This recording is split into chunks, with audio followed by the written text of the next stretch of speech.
Assalamu alaikum ve rahmetullahi ve berekatuhu kıymetli din kardeşlerimiz.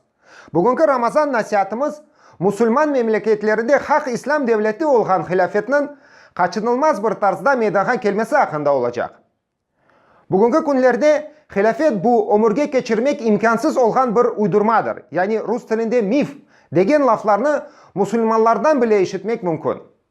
Men bu fikrinin yanlışlığını birkaç taraftan açıklamak isterdim. Birincisi, Kur'an'dan ve Peygamberimizin sallallahu aleyhi ve sellem sünnetinden deliller. Çok ayetler ve hadisler bizge hilafetinin mutlaka kurulacağı hakkında bildirmekte. Allahu Teala Nur suresinde böyle buyuruyor. Euzubillahimineşşeytanirracim. Bismillahirrahmanirrahim. وَعَدَ اللّٰهُ الَّذ۪ينَ آمَنُوا مِنْكُمْ وَعَمِلُوا الصَّالِحَاتِ لَيَسْتَخْلِفَنَّهُمْ فِي الْأَرْضِ كَمَا اسْتَخْلَفَ الَّذ۪ينَ مِنْ قَبْلِهِمْ وَلَيُمَكِّنَنَّ لَهُمْ دِينَهُمُ الَّذِي ارْتَضَىٰ لَهُمْ وَلَيُبَدِّلَنَّهُمْ مِنْ بَعْدِ خَوْفِهِمْ أَمْنًا يَعْبُدُونَنِي لَا يُشْرِكُونَ بِي شَيْئًا وَمَنْ كَفَرَ بَعْدَ ذَٰلِكَ فَأُولَٰئِكَ هُمُ الْفَاسِقُونَ. Allah sizlerden iman etip salih amel işlegenlerge özlerinden evvelkilerini sahip ve hakim etkeni gibi onlarını da yeryüzüne sahip ve hakim edeceğini, onlar için beğenip seçken dini yaxşıca yerleştireceğini ve yaşagan korkularının ardından onlara işanç teminleyeceğini vade etti. Çünkü onlar bana kulluk ederler. Hiçbir şeyini bana ortak tutmazlar. Artık bundan son kim inkar etse işte onlar aslı büyük günahkarlardır. Peygamberimiz sallallahu aleyhi ve sellem buyurdu ki Yahudilerin başlarında peygamber var idi. Bir peygamber ölgende onun yerine ikinci peygamber geleydi.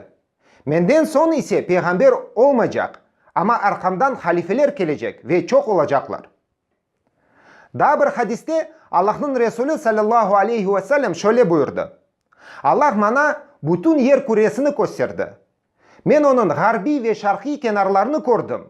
Ve men görgenlerime ümmetim sahip olacağım da gördüm. Başka bir hadiste Peygamberimiz sallallahu aleyhi ve sellem şöyle buyurmakta. Allah istediği vakitte kadar sizin aranızda peygamberlik olacak. Sonra Allah Teala onu almak ister ve alır. Sonra peygamberinin usulüne göre hilafet olacak. Sonra Allah Teala onu almak ister ve alır. Son Allah'ın emri ile monarhiya olacak. Sonra Allah Teala onu almak ister ve alır. Ondan son Allah'ın emri ile zalimlik olacak. Sonra Allahu Teala onu almak ister ve alır.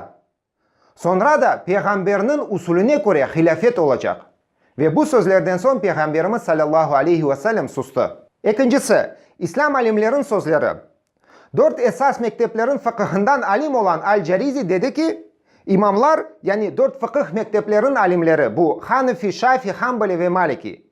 İmamatının farz olğandan ve Müslümanlar öz arasından dini işlerini alıp bargan ve zalimlerin karşına adaletten çıkan imamını tayinlemek mecbur olğandan fikirdeşler.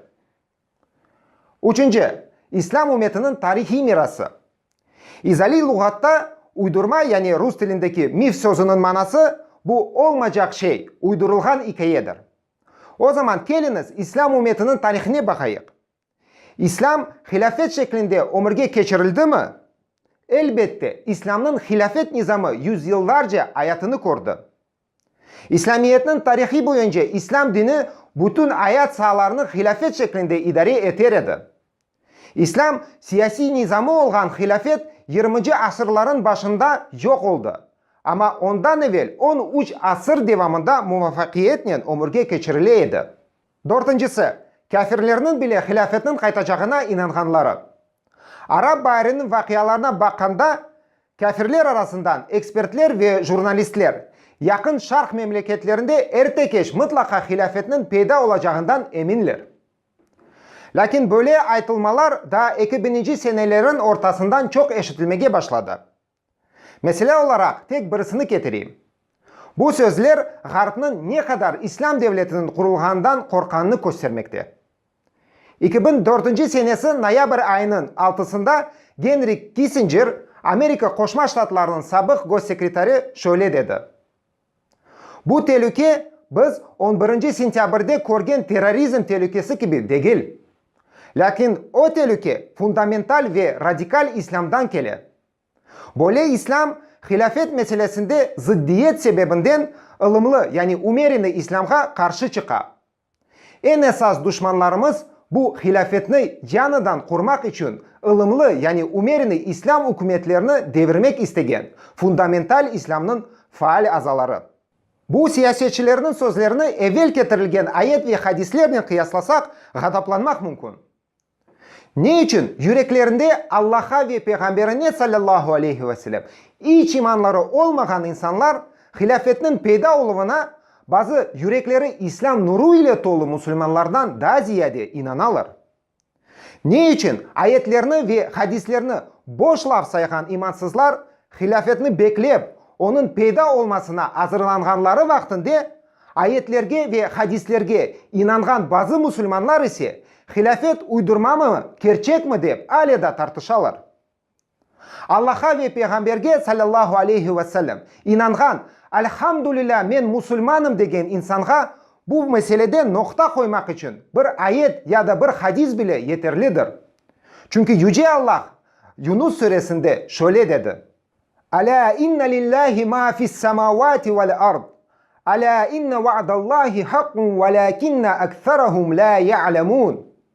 Biliniz ki köklerde ve yerde her şey Allah'ındır. Ve biliniz Allah'ın vadesi hakikattır. Ama onların çokusu bunu bilmey. Onun için ey aziz Müslüman kardeşlerim, men herkesine Allah'ın vadesine inanmak çağıram. Ve bilin ki ey hürmetli Müslümanlar, Allah'ın her bir vadesi o vadelerge iman etip onu hayatka geçirmek için çalışkan Müslümanların kollarının gerçekleşi. İşte Yüce Allah bizni o salih amiller işlegen ve Allah'ın vadesini yerine getirmeye çalışkan Müslümanlardan eylesin. Gelecek Ramazan nasihatlarımızda görüşmek üzere. Esselamu aleyküm ve rahmetullahi ve berekatuhu.